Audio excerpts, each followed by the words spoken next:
I've been in Georgetown all of my life, since I was a small child. My father died when I was about 7 years old. Was raised by my mother and two sisters. One sister died. Mother and father dead. And one of my sisters, two of my sisters are dead. But no, sorry.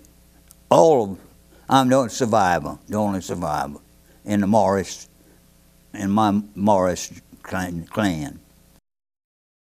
Would you believe, December the 7th, 1941, when the war broke out, I was at Dr. Hutto and Dr. Berry's pharmacy on Frasier Street when it was announced that the war had broken out.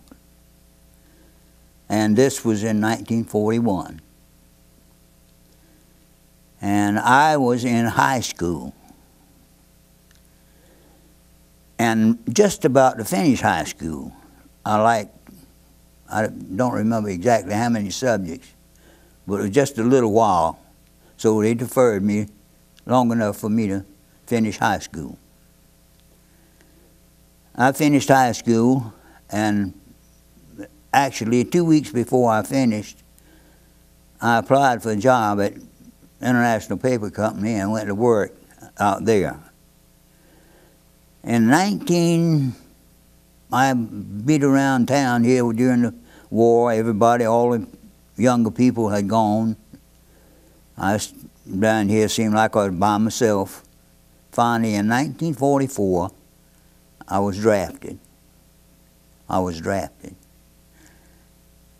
I went to Columbia along with some other people from Georgetown and was supposed to go in the Army. But while I was up there, we found out that there were a couple of openings in the Marine Corps. So me and this guy, boy, I can't remember Hollis Hart. I believe, no, it wasn't Hollis. His last name was Hart, here in Georgetown. We're up there together, and we decided we'd fill in that spot where we can come on back to Georgetown and get things in order, to go. And rather than stay around overnight, sometimes, it would keep you overnight when you didn't make a certain goal. If you didn't make the weight limit, they'd keep you overnight and try to get you up to the limit or whatever. We went in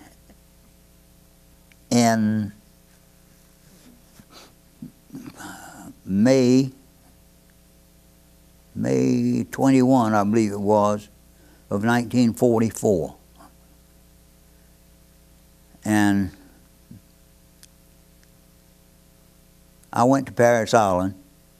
That's where we had our boot camp. I spent 11 weeks down there.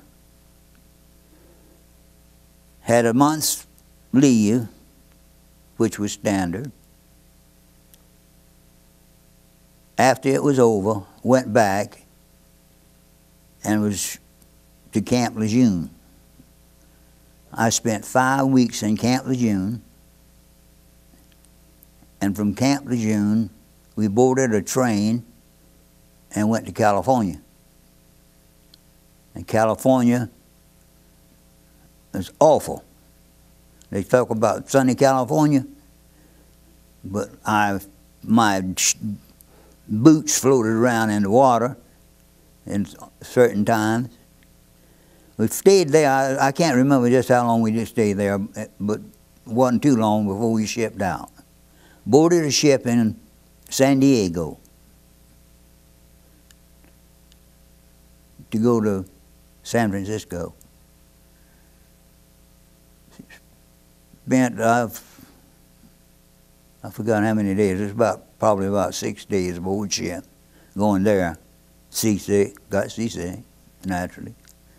And finally got on the ship, head overseas to Guam.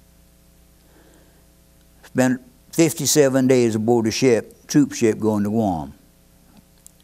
Stopped in Anahuac and spent 2 of the best weeks of duty that I had the whole time I was in service, serving as a KP duty at a CB Navy camp. Now you talk about food, but we had some good food. 4 days on, 4 days off. Left there and went on to Guam. Stayed there a little while, and wasn't too long. I don't know. We wasn't there very long at Guam before we shipped out. But while I was on Guam, there were either, as well as I was trying to remember how many, but there was either 8 or 10 men from the Georgetown area on Guam. And we, on a Sunday, the Marine Corps, you know, we had it rough. We didn't get all that good food, but they had it made. They had got the best, which I mean, I'm proud for them. I was, because of the work that they had to do. But it's hard to talk about it. I went through some tough times after we left Guam and went. I didn't get into one battle, and that was at Iwo Jima. And I was in the 3rd Marine Division, the 21st Regiment C Company, and we were supposed to be the backup. They told us when we started this mission that it was about a 3-day mission. We were supposed to be a backup division. 2nd and 4th went in, you know. 2nd and 4th and 5th, I believe it was. And the 3rd was backup. We were supposed to be. And we sit out there in that harbor for 6 days before we went in. We never thought that we'd even have to go in, you know, from what they told us. But it wasn't. It didn't work out like they said. So we went in about, after 6 days we went in, and they had just taken over the first airfield on the island whenever we, by the way, the beaches, I know you've heard it before, but it was awful. It was nothing but coral. I mean, looked like coal dust. You couldn't dig a foxhole. And we were on the getting ready to capture the 2nd airfield, and like I say, we were a backup division, and I didn't get in a whole lot of the fighting, but I did have to move material and stuff like that, you know, up front. And on one time when we were moving stuff,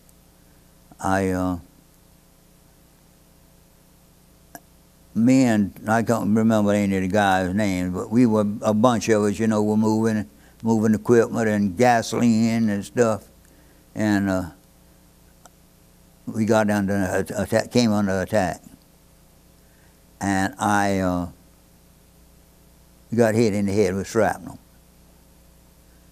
and wasn't long after that before they shipped me back to. Put me on a hospital ship and sent me back to Guam, and we stayed there a while.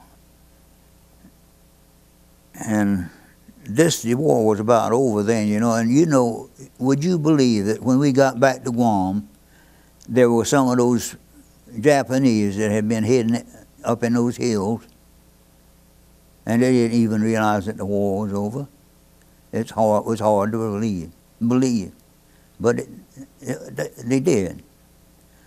But they brought us back to Guam, and we stayed there a while and left after I got, you know, where they put me back on duty.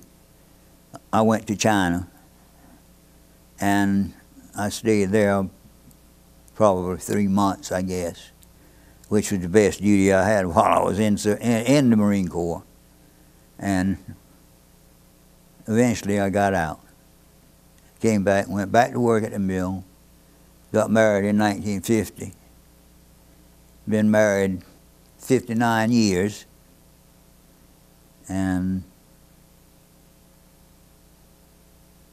doing good. I had a heart bypass, double heart bypass in 2002. I had to put in a defibrillator and a pacemaker, so I'm doing good, except I've pretty well lost my balance, you know, and I don't have a whole lot of energy. I want to do, but my mind tells me I can, but I can't. You must probably know what I mean. Anyway, that's about the gist of it. Now, like I say, I got married in 1950, and we had 4 children. We got 4 children and 11 grandchildren, and 3 great-grand, and doing great.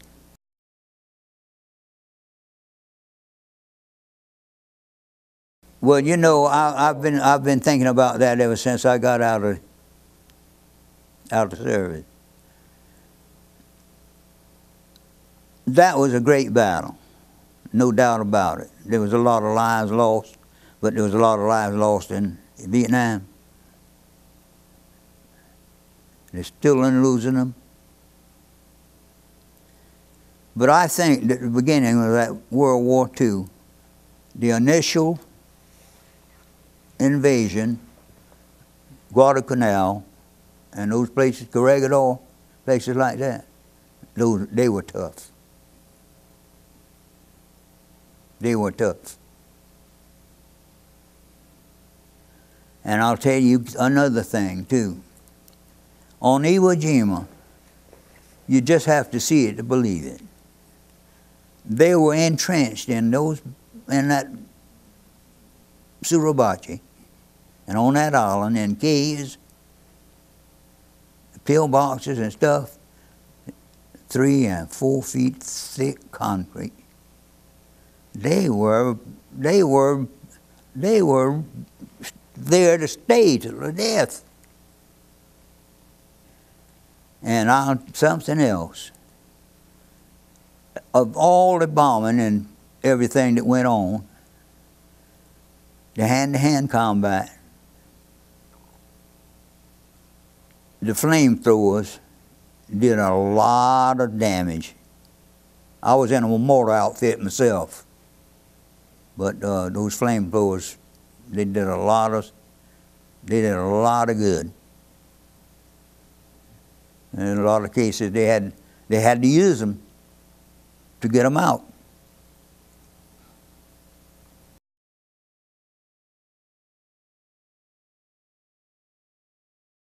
I don't know whether it was from the mortar or from a mortar shell or maybe from the helmet. But I think, as far as I know, it's still embedded in my skull there. This spot right there. You know, I never have had it taken out or anything. I've had a lot of other things removed, but not that.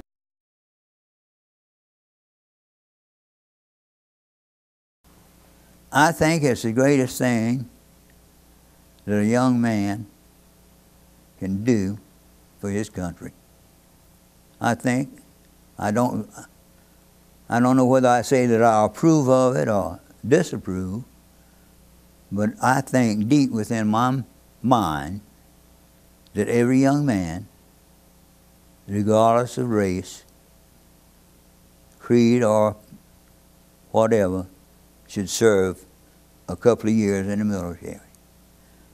Simply because it teaches you self-discipline and how to respect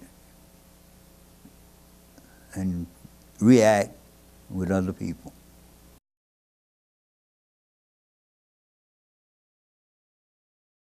I was elated. Really was. I was glad that it was over. Because there had been so many people that lost their lives. Till it, I just felt there was a load taken off my shoulders. I tell you a fact. Just like this war that we are in now, this terrorist thing, it could have still been going on. I believe. I was proud to be a Marine. As a matter of fact, my son joined the Marine.